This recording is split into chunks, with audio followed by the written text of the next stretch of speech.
शिवम हूं, आप DSD news देख रहे हैं। बिहार में चुनाव का रिजल्ट आ गया है और एक बार फिर से नीतीश कुमार की सरकार बनने जा रही है। लेकिन एक बात जो खटकेगी नीतीश कुमार को, जेडीयू का जो इस बार परफॉर्मेंस रहा वो पिछले साल के मुकाबले खराब रहा, यानी कि अच्छा नहीं रहा। और आपको ये भी बता दें कि इस बार जेडीयू के जो मंत्री थे, कई मंत्री की इज्जत, रेपुटेशन दांव पर लगी हुई थी। वो चुनाव लड़ रहे थे, वो जब अपने क्षेत्रों में जा रहे थे तो उन्हें आक्रोश जनता में जो है एक तरह का देखने को मिल रहा था। उसका रिजल्ट भी अब सामने आ गया। चूँकि बिहार चुनाव के रिजल्ट आ गए तो पता चल गया कि कौन कितने पानी में है। तो बिहार सरकार में अगर हम बात करें तो 9 मंत्री ऐसे हैं जिन्हें जोड़ों का झटका लगा है उनके अपने विधानसभा क्षेत्र से, जहाँ से वो लड़ते आ रहे हैं उससे।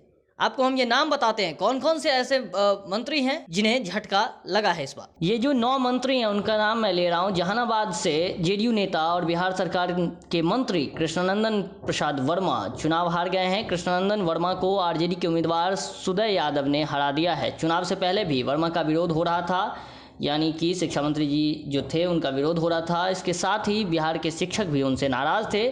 शिक्षा मंत्री 33,000 वोट से चुनाव हारे हैं। दूसरे नंबर पर अगर हम बात करें, राजपुर से संतोष निराला हारे हैं। राजपुर से जेडीयू प्रत्याशी और परिवहन मंत्री संतोष कुमार निराला चुनाव हार गए हैं। उनको कांग्रेस के विश्वनाथ राम ने बुरी तरह से हरा दिया।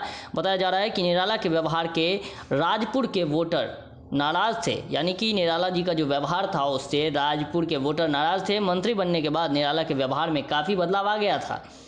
अगर हम और भी मंत्री की बात करें, जमालपुर से शैलेंद्र कुमार हारे हैं। जमालपुर से जेडीयू के टिकट पर मंत्री शैलेंद्र कुमार चुनावी मैदान में थे, लेकिन शैलेंद्र भी बुरी तरह से यहां से चुनाव हार गए हैं। कांग्रेस के अजय कुमार से उनको चुनावी मैदान में हराया है। अगर हम आगे बात करें, चैनपुर से बिंद हारे हैं। चैनपुर से खनन मंत्री बृजकिशोर बिंद बीजेपी के टिकट पर चुनाव लड़ रहे थे, लेकिन वह हार गए। मंत्री को बसपा ने मोजमा खां हरा दिया है। बसपा के वो मंत्री थे मोजमा खां जिनका नाम था, उन्होंने हराया है। दिनारा से भी जो अगर हम बात करें, दिनारा से मंत्री जय कुमार सिंह जेडीयू के टिकट पर चुनाव लड़ रहे थे। यहाँ पर उनकी लड़ाई एलजेपी के राजेंद्र सिंह से थी, लेकिन इस बीच आरजेडी ने बाजी मार ली। आरजेडी के विजय मंडल यहाँ से चुनाव जीत गए। सिकटा से अगर हम बात करें, सिकटा से खुर्शीद उर्फ फिरोज भी हार चुके हैं।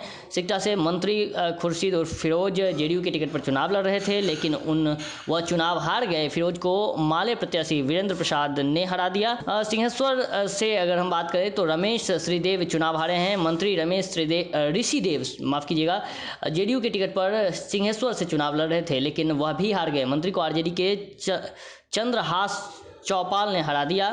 मुजफ्फरपुर से अगर हम बात करें, सुरेश शर्मा, मुजफ्फरपुर से बीजेपी की सुरेश शर्मा चुनाव हार गए हैं। सुरेश शर्मा बिहार सरकार में शहरी विकास मंत्री थे, लेकिन वह चुनाव जीत नहीं पाए। उनको कांग्रेस के वीरेंद्र चौधरी ने चुनाव हरा दिया है। मंत्री अगर रामसेवक की बात करें, रामसेवक सिंह जो हैं वो भी हथुआ से जेडीयू उम्मीदवार थे। बिहार सरकार में समाज कल्याण मंत्री रामसेवक सिंह भी चुनाव हार गए।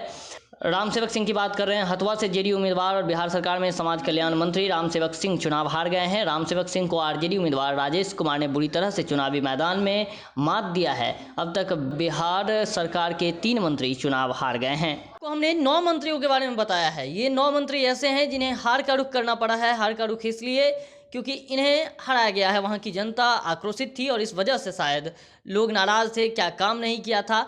ये तो पहले की बात, बीती हुई बात हो गई और उन्हें हार का सामना करना पड़ा है। ऐसे में जेडीयू को, यानी मुख्यमंत्री नीतीश कुमार जो होंगे, उनको सोचना पड़ेगा कि क्या कुछ गलतियां हुई उनसे इन 5 सालों में और इन 15 वर्षों के शासनकाल में कि उनसे लोग नाराज़ होते रहे और उनकी जो परफॉर्मेंस रही इस बार वो घट गई। आपको हम ऐसे ही तमाम खबरों से रूबरू कराते रहेंगे। आप देखते रहिए DSD न्यूज़। जब देश की सुरक्षा की बात हो तब कुछ किरदार अहम भूमिका निभाते हैं। बेजोड़ शटर्स और शटर लॉक्स, मजबूती की मिसाल कायम करने वाले स्टील पाइप्स, सर्वश्रेष्ठ गुणवत्ता से भरपूर शटर लैथ और अटूट इंटरनल लॉक्स। आइए इन्हें मिलाकर निर्माण करते हैं एक उज्जवल भारत का, क्योंकि बात भारत की मजबूत भविष्य की है।